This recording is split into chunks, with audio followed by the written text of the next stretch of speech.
আলামিনের হাবিব জনাব মুহাম্মদ রাসূলুল্লাহ সাল্লাল্লাহু আলাইহি ওয়াসাল্লাম বলেছেন, কিয়ামতের ময়দানে আল্লাহর কসম করে বলছি, সেদিন জাহান্নামীদের ভীষণ কষ্ট হবে আর জান্নাতীদের জন্য অত্যন্ত আসান হবে, অবস্থাটা খুবই আরামের হবে।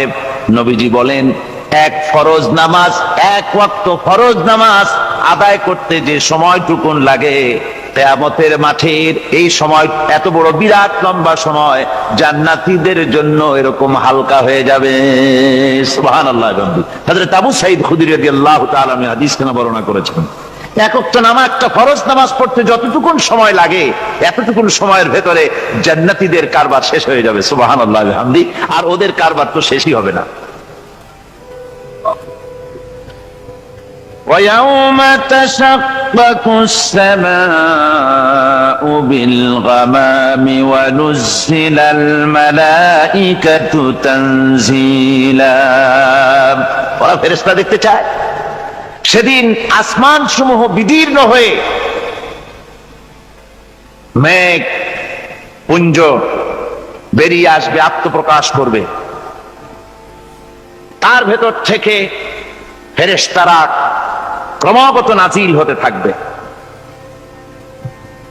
আর অবস্থাটাই হবে, আল মুলকু ইয়াউমাইযিনিল হাক্কু লিররহমান ওয়া কানা ইয়াওমান আলাল কাফিরিনা আসীরা। আর সেদিনে বাদশাহী হবে কেবলমাত্র রহমানের। ওয়া কানা ইয়াওমান আলাল কাফিরিনা আসীরা। আর সেই কিয়ামতের দিন, সেই সময়টা হবে কাফেরদের জন্য বড়ই কঠিন। এখানে কিয়ামতের কিছু কথা বলা হচ্ছে, কিছু আভাস দেওয়া হচ্ছে যে আসমান সমূহ বিদীর্ণ হয়ে মেঘ পিণ্ড বেরিয়ে আসবে এবং তার থেকে ক্রমাগত ফেরেশতারা নাজিল হতে থাকবে। আল্লাহর হাবিব বলেছেন, কেউ যদি কিয়ামতের দৃশ্য দেখতে চায় সেজন্য সূরা ইজা শামসু কুবিরাত ওয়া ইজা সামাউ ফাতারাত, ইজা সামাউ শাক্কাত, এই সূরাগুলি যেন পড়ে, তাহলে কিয়ামতের দৃশ্য তার চোখের সামনে প্রতিভাত হবে। কিয়ামতের দৃশ্যটা আসলে কেমন হবে সেই সূরাগুলি তেলাওয়াত করলে সে বুঝতে পারবে। যেমন আল্লাহ পাক বলছেন, ইযাস সামাউ ফাতারাত ওয়া ইযাল কাওয়াকিবু তাফারাত ওয়া ইযাল বিহারু ফুজ্জিরাত ওয়া ইযাল কুবুরু বুসিরাত। যখন আকাশসমূহ চূর্ণ বিচূর্ণ হয়ে যাবে আর তারকাসমূহ বিক্ষিপ্ত হয়ে পড়বে, সমুদ্র মহাসমুদ্রগুলি দীর্ণ বিদীর্ণ হয়ে যাবে, কবরগুলি সব উদ্গীরণ করে দেবে, তার মধ্যে যা আছে সে সবগুলি। আবার আল্লাহ পাক বলেন, ইযাশ শামসু কুবিরাত ওয়া ইযান নুজুমুন কাদারাত ওয়া ইযাল জিবালু সুয়্যিরাত। সূর্য যখন ঢেকে যাবে, তারকাগুলি যখন বিপর্যস্ত হয়ে যাবে আর পাহাড়গুলি যখন চালিয়ে দেওয়া হবে, এই দৃশ্য তোমরা দেখতে পাবে। فَإِذَا النُّجُومُ طُمِسَتْ وَإِذَا السَّمَاءُ فُرِجَتْ وَإِذَا الْجِبَالُ نُسِفَتْ। সেদিন অবস্থা এমন হবে, সমস্ত তারকাগুলি স্তিমিত হয়ে যাবে আর আকাশসমূহ দীর্ণ বিদীর্ণ হয়ে যাবে। আর দেখতে পাবে পাহাড়গুলি, সমস্ত পাহাড়গুলিকে উড়িয়ে দেওয়া হবে। আবার অবস্থা আরো কি হবে, فَإِذَا بَرِقَ الْبَصَرُ وَخَسَفَ الْقَمَرُ وَجُمِعَ الشَّمْسُ وَالْقَمَرُ। যখন চক্ষু বিস্ফারিত হয়ে যাবে মানুষের, চাঁদ আর সূর্য নিষ্প্রভ হয়ে যাবে, সব একাকার হয়ে যাবে, চন্দ্র এবং সূর্য তার অস্তিত্বকে হারিয়ে ফেলবে। শুধু তাই নয়, ওয়াহুমিলাতিল আরদু ওয়াল জিবালু ফাদুক্কাতা দাক্কাতাও ওয়াহিদা। জমিন ও পাহাড়গুলির মধ্যে সংঘর্ষ লাগিয়ে দেওয়া হবে আর তা এক ধাক্কায় জমিন এবং সমস্ত পাহাড়গুলি চূর্ণ বিচূর্ণ হয়ে যাবে। সুবহানাল্লাহ ওয়া বিহামদিহি। আল্লাহ রাব্বুল আলামিন বলছেন, এইভাবে করে কিয়ামতের দৃশ্য, বিভীষিকাময় দৃশ্য তোমরা দেখতে পাবে। আর সেদিনের রাজত্বটা কার হবে? আল মুলকু ইয়াউমাইযিনিল হাক্কু লিররহমান। সেদিনের রাজত্ব হবে কেবলমাত্র রহমানের। অর্থাৎ যেসব কৃত্রিম বাদশাহী দেখে তোমাদের চোখে ধাঁধা লেগে গিয়েছে, তোমাদেরকে দুনিয়ার বাদশাহী দেখে তোমরা ধোঁকায় পড়ে গিয়েছো, এসব বাদশাহী কিছুই টিকবে না সেদিন। সেদিন শুধু বাদশাহী থাকবে একমাত্র আল্লাহ পাকের। কার থাকবে বাদশাহী? যারা বলেন কার? আল্লাহ রাব্বুল আলামিন যখন কিছুই থাকবে না ঘোষণা করবেন লিমানিল মুলকুল ইয়াউম লিল্লাহিল ওয়াহিদুল কাহ্হার। আজকে কার রাজত্ব? চারিদিক থেকে আওয়াজ আসতে থাকবে, পরাক্রমশালী আল্লাহ রাব্বুল আলামিনের রাজত্ব আর কারো নয়। হাদিস শরীফে এসেছে, বুখারী মুসলিম শরীফের হাদিসে এসেছে, আল্লাহর নবী বলেন আল্লাহ রাব্বুল আলামিন তখন তার এক হাতে আকাশ মণ্ডলীকে ধারণ করবেন, আর এক হাতে জমিনকে ধারণ করবেন। আকাশ মণ্ডলী এক হাতে, জমিন এক হাতে। এভাবে আল্লাহ রাব্বুল আলামিন বলবেন আইনাল জাব্বারুন আইনাল মুতাকাব্বিরুন। কোথায় সেই স্বৈরাচারীরা? কোথায় সেই দুর্বিনীত অহংকারী স্বৈরাচার যারা আমার জমিনের উপরে, আমার মানুষের উপরে রাজত্ব চালিয়েছে? তারা আজকে কোথায়? কোথায় সেই অহংকারীরা? আল্লাহ পাক সেদিন যে বলবেন, সেদিন তো বলবেন, কিন্তু দুনিয়ার মাঝেও স্বৈরাচার যারা, অহংকারী যারা, তাদের শাস্তি পৃথিবীর বুকেও দেন, আর সেদিন তো দিবেনি। কত স্বৈরাচার আমরা দেখলাম, কত অহংকারী দেখলাম, যাদের তর্জনী হেননে লক্ষ কোটি কোটি মানুষ উঠত আর বসত। তাদের জিল্লাতির সঙ্গে আল্লাহ রাব্বুল আলামিন কতজনকে বিদায় করে দিলেন। ফুলের মালা নিয়ে কুলাতে পারে নাই, পা থেকে শুরু করে গলা পর্যন্ত ফুলের মালা দিয়া ডুবাই দিল ভক্তরা। আবার আল্লাহ রাব্বুল আলামিন এমন শাস্তি দিলেন, ফুলের মালার পরিবর্তে জুতার মালা নিয়ে জেলের মধ্যে ঢুকাইয়া দিলেন।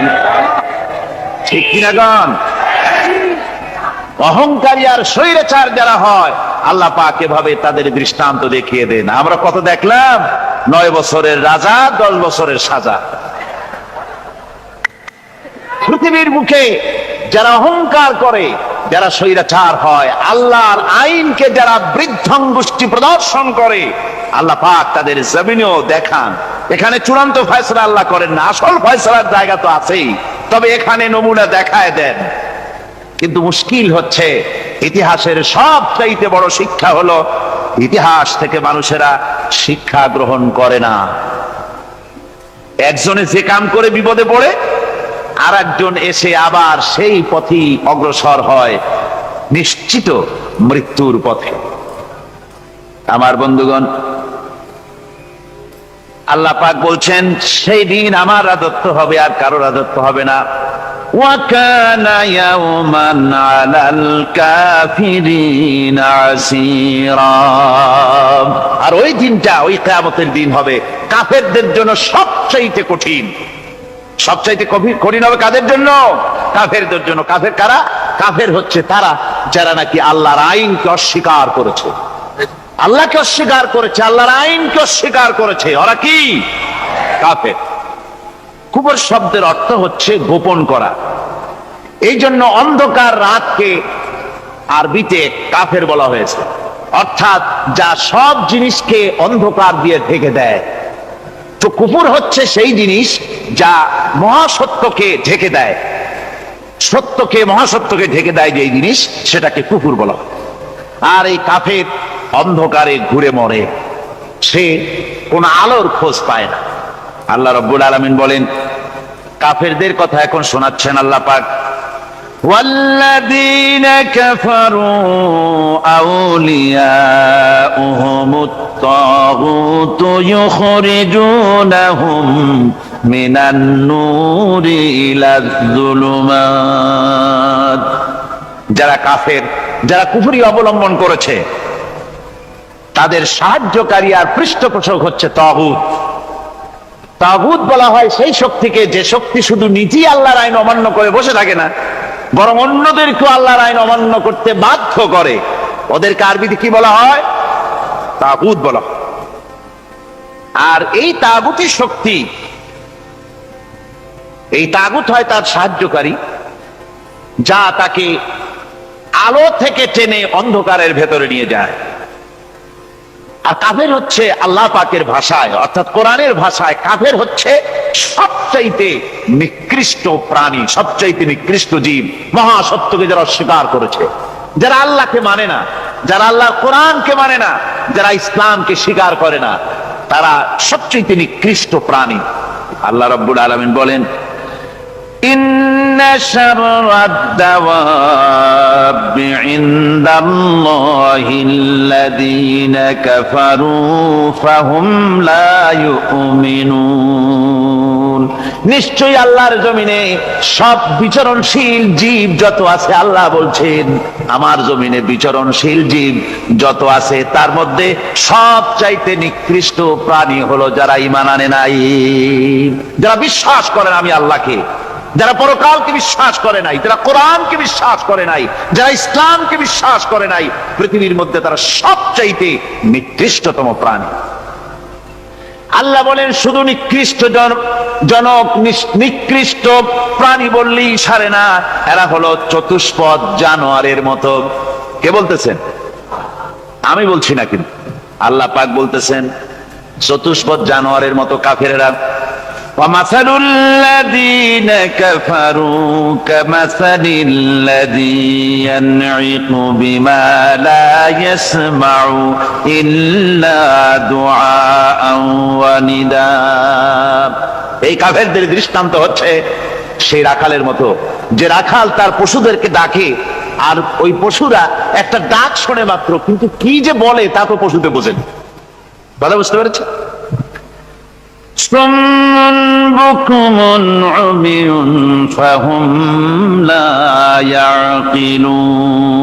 এরা বোবা, এরা বধির, এরা অন্ধ, এ কারণেই কোনো কথা বোঝে না। এরা চতুষ্পদ জানোয়ারের চাইতেও নিকৃষ্ট।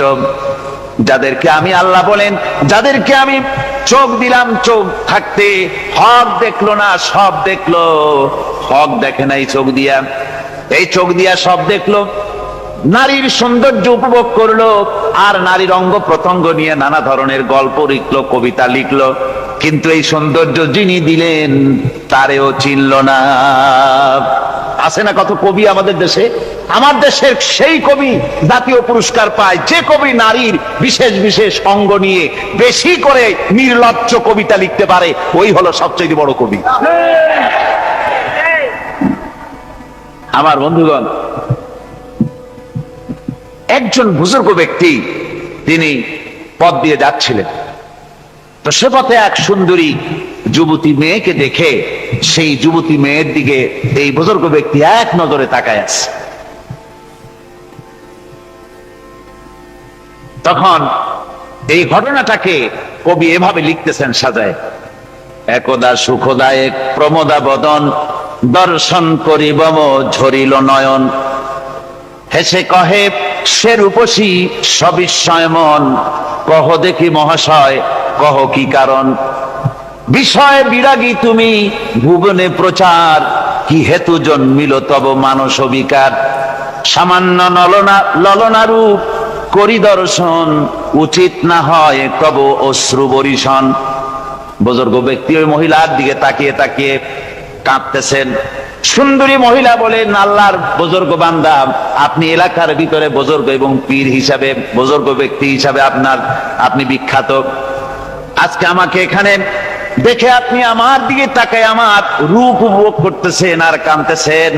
আপনার মতো সংসার বিরাগী মানুষ আমার মতো একটা সুন্দরী মেয়েকে দেখে এভাবে কাঁদা ঠিক না। বুজুর্গ ব্যক্তি বলছেন, হেসে কহিলাম বালে করহ শ্রবণ, নেত্র ঝরে তবু হেতু ভেব না এমন, যে শিল্পী রচিল ওই সুধাংশু বদন, তাহার তরে ঝরে নেত্র নয়নে জীবন। ও আল্লাহর বান্দি, আমি তোমাকে দেখি কান্দি না, আমার চোখে পানি বেরিয়ে গেছে। তোমারে দেখে আমি মনে মনে ভাবলাম, এত সুন্দর করে যিনি মানুষ বানিয়েছেন, না জানি ওই আল্লাহ রব্বুল আলামিন কত বড় সুন্দর। আমার ভাইরা, সুতরাং চোখ থাকতে ওরা আল্লাহ রাব্বুল আলামিনের কুদরত ওরা দেখে নাই, কান থাকতে কোরআনের আওয়াজ ওদের কানের মধ্যে ঢোকে নাই, বিবেক থাকতে আল্লাহর দ্বীনকে বুঝতে পারে নাই, চিন্তা করতে পারে নাই। আল্লাহ রাব্বুল আলামিন বলেন, উলাইকা কাল্লানাম, এরা হলো চতুষ্পদ জানোয়ার, বালহুম আদাল, শুধু জানোয়ার না, জানোয়ারের চাইতেও নিকৃষ্ট। এমনই জানোয়ার, আল্লাহ বলেন শুধু জানোয়ার না, জানোয়ারের মতো শুধু খায় জনমের মতো। ওয়াল্লাযীনা কাফারু ইয়াতামাত্তাউনা ওয়া ইয়াকুলুনা কামা তাকুলুল আনআম। এই কাফেরগুলির কাম শুধু ফুর্তি করা, গান বাজনা, নাটক, গল্প, এই সব কাজ তাদের। নামাজ নাই, রোজা নাই, আল্লাহর চিন্তা নাই, তাহাজ্জুদ নাই, পরহেজগারি নাই, শুধু গান আর নাচ। দেখেন না ফুর্তি। এই যে 1 জানুয়ারি রাত 12টার সময় আমার ঘুম ভেঙে গেল, এই যেখানে আমি ছিলাম, বিকট আওয়াজ। আমি মনে করলাম পাশের বাড়ি বুঝি ডাকাত পড়ছে। পরে বাড়িওয়ালা আমাকে বললেন যে ডাকাত না, বোধহয় এই নিউ ইয়ার সেলিব্রেট হচ্ছে, নতুন বৎসর উদযাপন হচ্ছে বোমা দিয়ে, শহরবাসীর আরামের ঘুম হারাম করে এগুলি করা হচ্ছে। এ তো গেল 1 জানুয়ারি। আর যখন আমাদের নিজেরটা যখন আসে, অর্থাৎ 1 বৈশাখ, তখন দেখছেন অবস্থা 1 বৈশাখে। এবছর আমাদের দেশে 1 বৈশাখে ঢাকায় যে দৃশ্য আমি টিভির মধ্যে দেখলাম, তাতে আমার মনে হয়নি যে 12 কোটি মুসলমানের দেশে রাজধানীতে এই দৃশ্য হচ্ছে। আমার মনে হচ্ছিল এটা বুঝি কলকাতা অথবা অন্য কোনো শহর হবে। আমি দেখলাম সমস্ত যুবক যুবতী, নারী পুরুষ, বিভিন্ন বয়সের লোক সব একসঙ্গে রাস্তায় নেমেছে, নাচতেছে।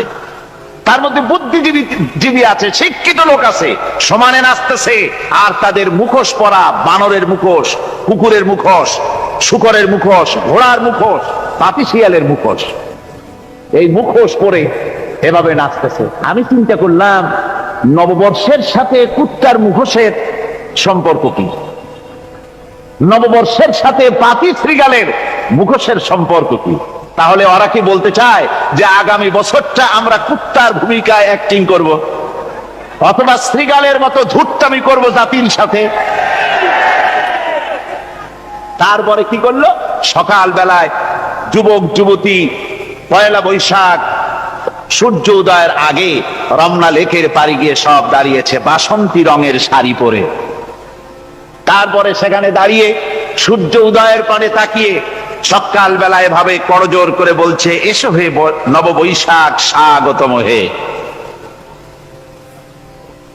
নববৈশাখ অলক্ষে বোধহয় এটা শুনে বলতেছে, বাবাজিরা আমারে ডাকতেছো, অপেক্ষা করো, আমি আসতেছি। আমারে ডাকতেছো, আমি আসতেছি, কোমরে গামছা বেঁধে আসতেছি, 225 মাইল স্পিডে আসতেছি, 30 ফুট উঁচু জলোচ্ছ্বাস নিয়ে আসতেছি, নববৈশাখের মজা সাত চাকায়। আমার ভাইরা, মুসলমান নববর্ষ উদযাপনের সাথে মুসলমানের কিসের সম্পর্ক? মুসলমান যদি এই দিন উদযাপনই করে, তাহলে তাকে করতে হবে ফজরের নামাজ পড়বে।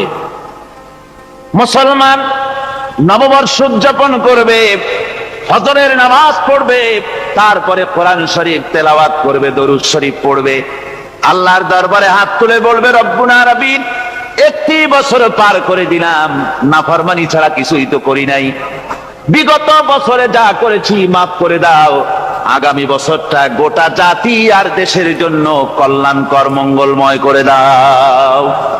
এটাই তো বলা উচিত ছিল নাকি? বলে তা না করে, তা না বলে, বৈশাখের পরিচালককে না দেখে সরাসরি বৈশাখকে আহ্বান করা হয়েছে, আর বৈশাখ আহ্বান করার মজা জনমের মতো দেখাই দিয়েছে। আল্লাহ রাব্বুল আলামিন তাই বলেন, কাফেররা তাদের কাজ হলো শুধু খাওয়া, তারা এমন খাওয়া খায় জনমের মতো খায়। ইয়াকুলুনা কামা তাকুলুল আনাম, জানোয়ারে যেমন খায় ওই রকম খায়। তার মানে খায়, একটু বিসমিল্লাহ কয় না, খায় যখন ছেড়ে দেয় তখন আলহামদুলিল্লাহ বলে না, মা হাতে খায়, আবার মা হাতে খায়। ডাব একটা কাটলো, বিসমিল্লাহ নাই, খাইলো, দুই চার ঢোক খাইয়া পুরা ডাবটারে ফেলাই দিল। ডাবটা কি তোমার বাজান তৈরি করছিল নাকি? একটু বিসমিল্লাহ বললা না, একটু শুকরিয়া আদায় করলা। আমি গত এই যে ডিসেম্বর গেল, ডিসেম্বরের 16 তারিখ আমেরিকা থেকে এসেছি।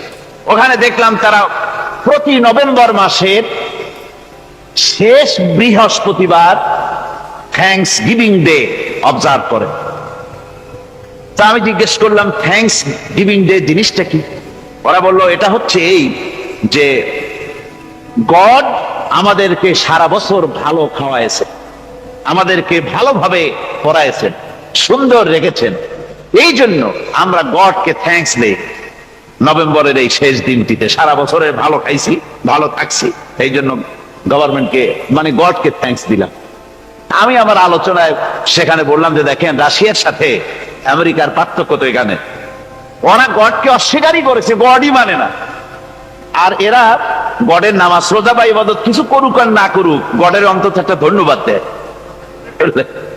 ওরা ওদের ডলারে লিখেছে, ইন গড উই ট্রাস্ট, প্রত্যেকটা ডলারে লেখা আমরা গডে বিশ্বাস করি।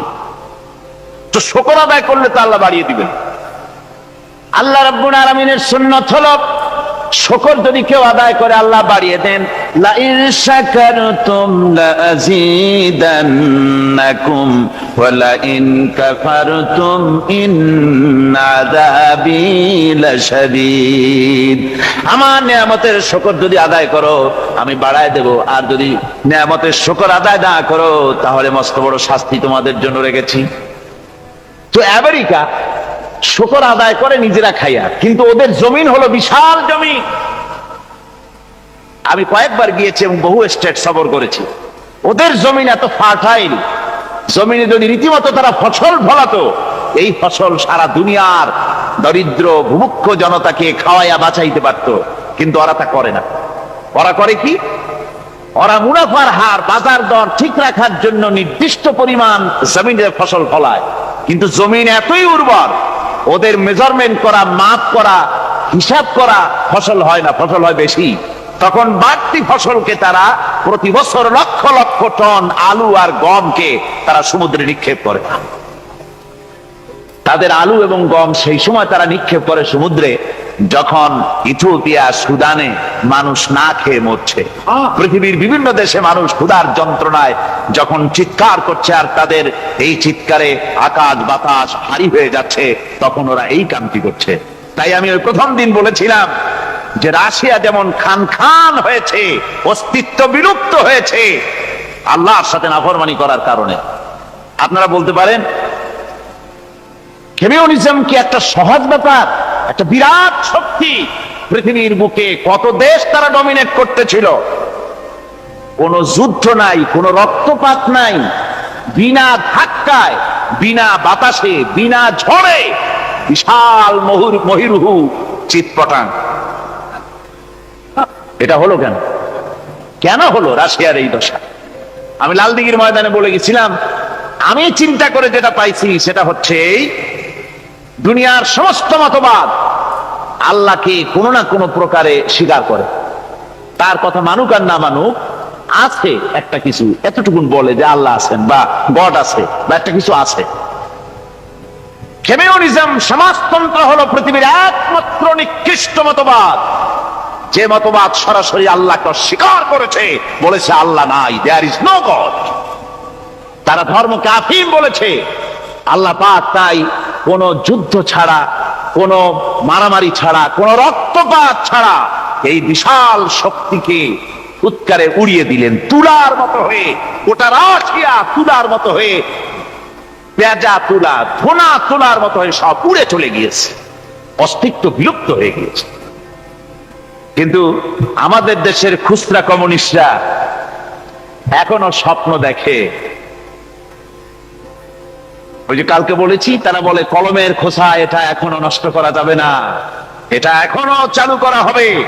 এখনো চীনে আছে, এখনো কিউবায় আছে। ওই কিউবা থেকে, চীন থেকে ফিদেল কাস্ট্রোর একটু আওয়াজ শোনে, চীন থেকে মিস্টার ব্যাং না কি জানি না, ব্যাং এর আওয়াজ শোনে, আর তাই মনে করে এ বুঝি সমাজতন্ত্রের বিজয়ের গান। না, চীন থেকে আর কিউবা থেকে যে আওয়াজ আজকে উঠতেছে, এই আওয়াজ সমাজতন্ত্রের বিজয়ের আওয়াজ নয়, এটা হলো সমাজতন্ত্রের মরণ যন্ত্রণার গোঙানির আওয়াজ। কাজী এরা দুনিয়ার বুকে শুধু আনন্দ এবং ফুর্তি করে, আল্লাহর হককে, আল্লাহকে চিনতে তারা ব্যর্থ হয়েছে। আল্লাহ রাব্বুল আলামিন বলেন, অবিশ্বাসীদের কৃতকর্ম, তাদের কাজগুলি, তাদের কর্মফল সব নিষ্ফল হয়ে যাবে। ওয়াল্লাযীনা কাফারু আ'মালুহুম কাসারাবিন বিকিআতিন ইয়াহসাবুহুল যামআনু মা। আল্লাহ পাক বলেন, কাফের যারা, অবিশ্বাসী যারা, যারা আমাকে অস্বীকার করেছে, অবিশ্বাস করেছে, তাদের আমলগুলি হলো মরুভূমির মধ্যে মরীচিকার মতো। মরুভূমির মরীচিকা, মানুষ যখন মরুভূমির ভিতর দিয়ে যায়, পানির পিপাসা লাগে, দূরে দেখে পানি চিকচিক করতেছে, আর ওই মরীচিকা যেটাকে সে পানি মনে করেছিল, হাত্তা ইযা জাআহু লাম ইয়াজিদহু শাইআ, যেটাকে সে পানি মনে করে ছুটতেছিল, যখন কাছে গেল, আল্লাহ পাক বলেন কিছুই সেখানে পায় না, শুধু মরীচিকা, বালু আর বালু। এরকম করে যারা আমার দিনকে অস্বীকার করেছে, আমাকে অস্বীকার করেছে, তারা যত ভালো কাজ করুক আর যাই করুক না কেন, তাদের কৃত কর্মগুলি এভাবে সব নিষ্ফল। এ হলো এক কথা। 2 নম্বরের কথা হলো, ওরা মনে করেছিল সমাজতন্ত্র শান্তি দেবে, কমিউনিজম শান্তি দেবে, সোশ্যালিজম শান্তি দেবে, ক্যাপিটালিজম শান্তি দেবে।